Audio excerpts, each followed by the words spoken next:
Hey guys, Tomboy601, and welcome to Cherbourg, the all-new French cruiser that's a battleship, that's a battle cruiser that came to early access this update. Now, of course, Cherbourg, part of that French heavy cruiser line, it has Toulon in front of it and Brest after it, and, well, be prepared for some pain to play through these boats. They are very, very special and very, very unique. The commander we are running in this game is going to be Azur Lane St. Louis, but I think we'll get to cover a free-to-play commander later on because I've been switching back and forth. I think they're both equally effective just for different things. But Cherbourg is very interesting. It's like a tier 5 Dunkirk got brought up to tier 7 with a whole lot of speed, and speed is the key. You're going to see in this map, or in this match, we are going to get to where the opposite corner red team spawned. And that's going to be the best way to play this.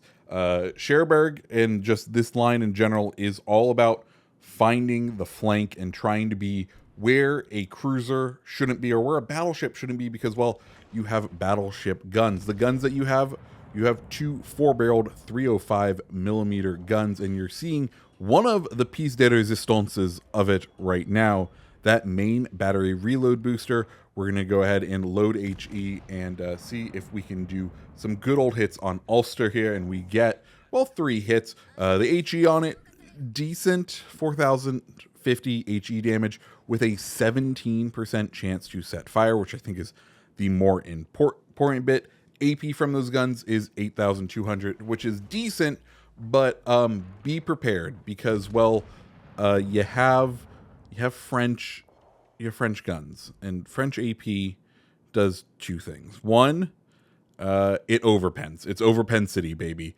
Or 2, because you only have 305 millimeters at the tier, you have to do the cruiser thing and aim up and into the upper armor belt, which generally isn't as thick, because if you aim lower in the armor belt, you shatter. So there is some troubles that have been around with Cherbourg just trying to get this to work appropriately. As we can see, our double Missouri battleships here using their radars to try to finish off Ostergotland.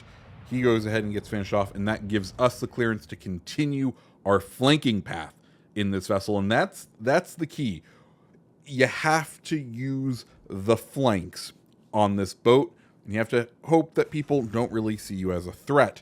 I'll go and show the armor for this vessel. 25 millimeter bow, which is like a tier 6 battleship's bow, which isn't too bad. Side plating is 27 millimeters up to 170, which can be decent, but you're going to have to be relatively close for people to end up hitting the 170 and not go into the top part of the upper belt, which is that lower, which is that 27 millimeters. So overall, it is a bit rough. As we can see Cherbourg coming here, we now have a broadside of a cruiser, and this is what Cherbourg is designed to do, is definitely much more of a cruiser hunter, where it's all about trying to find those broadsides, those unprotected broadsides of cruisers, and if you can develop broadsides on, say, battleships, trying to chunk them for what they're worth. But you can see just how much more effective we are with our main guns.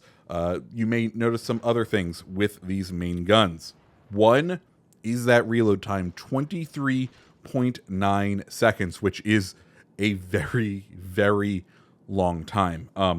One thing that can be nice about this long reload is if you are not within guaranteed spotting detectability range of any other ship, you will drop off their radar, which means you can stealth build this.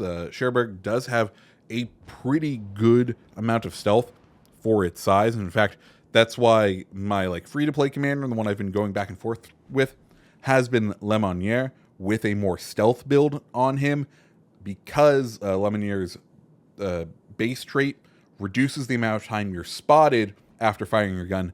For my build, it's down to about 15 seconds, which means you fire your gun, you drop off, and it does make it so that, battleships that are not on the same cycle of reload, they will most likely not see you because you still have a pretty decent long reload. So they may not want to kind of concentrate on you if you're not fully lit all the time, which gives you the ability to kind of to take the engagements as you need them, which is very important for Cherbourg. The other important bit with Cherbourg is, of course, that speed boost. And oh boy, is it very important. Because as you can see, our side has kind of broken through on A. The enemy team has done a very good job of map control. They've taken C, they've taken B, they've pushed through on C.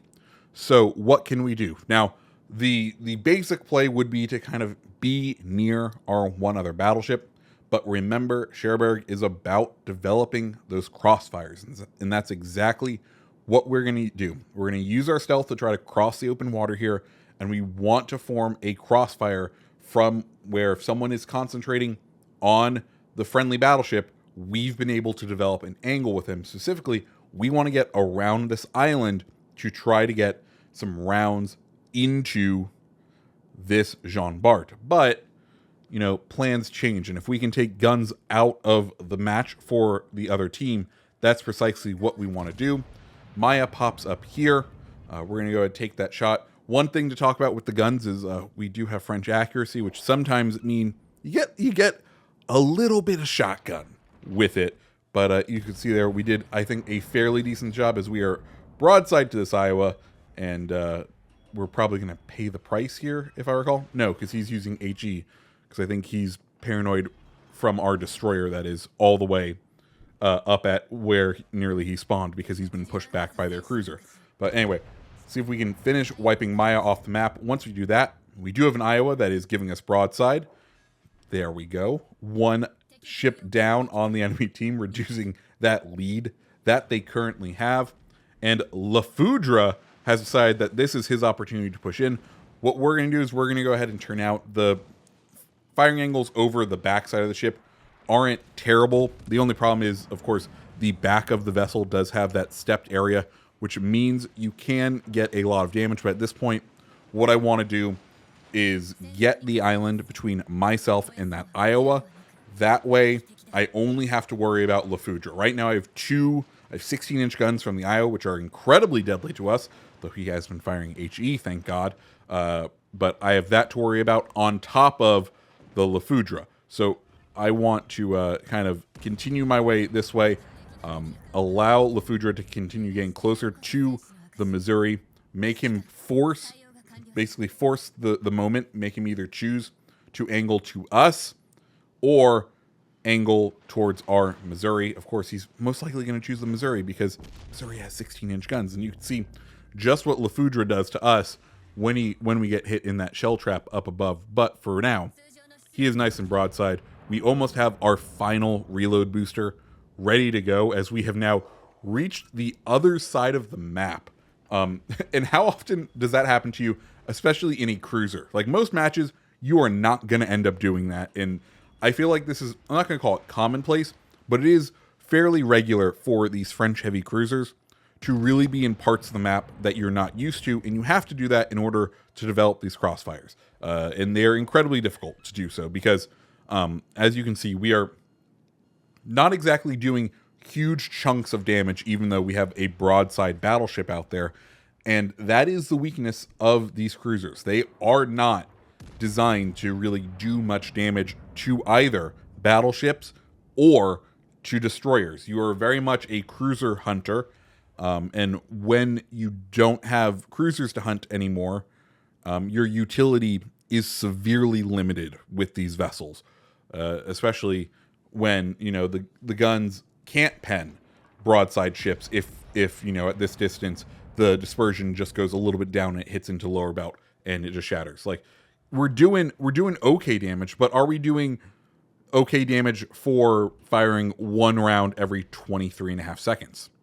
No, we just aren't. But good news, La Foudre is down, and we are now actually up on ships for the first time in this match. We are turning it around, and here we had two options. One, we could go out along the left side of this island, kind of be spotted by the Iowa.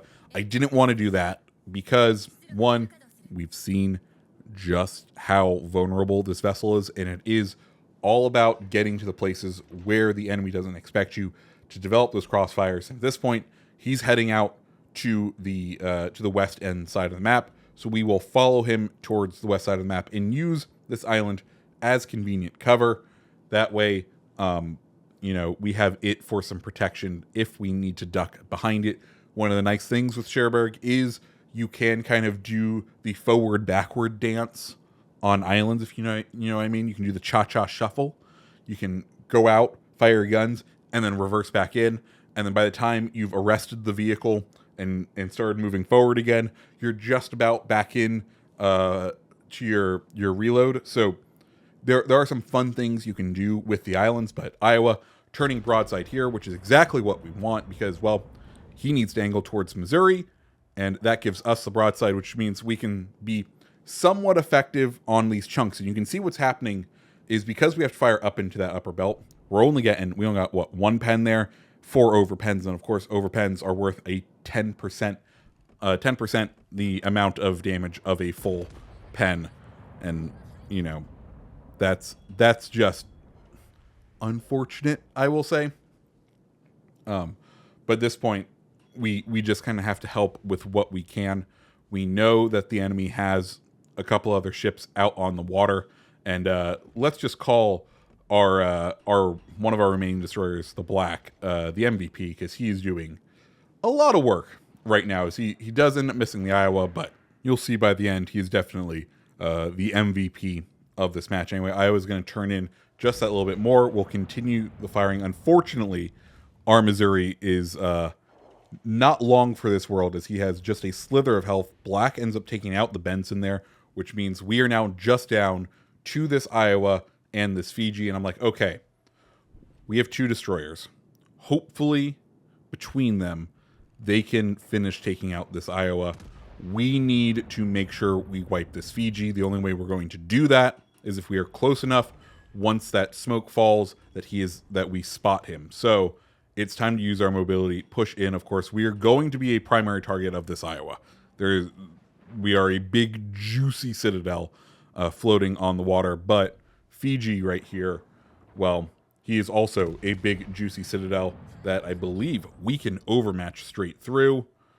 Absolutely, we do. Now we just need to survive a couple seconds longer, and this Fiji will be at the bottom of the ocean. Hopefully. Maybe. Fingers crossed. Here we go. Oh, and he's going to turn broadside for us. This is beautiful. Can we get a Citadel? Because I don't know if you've noticed, big battleship guns. No Citadels yet. Still no Citadels there, but we do take Fiji out. And as this game becomes to an end, let me just say, these boats, they are fun, but hard to play.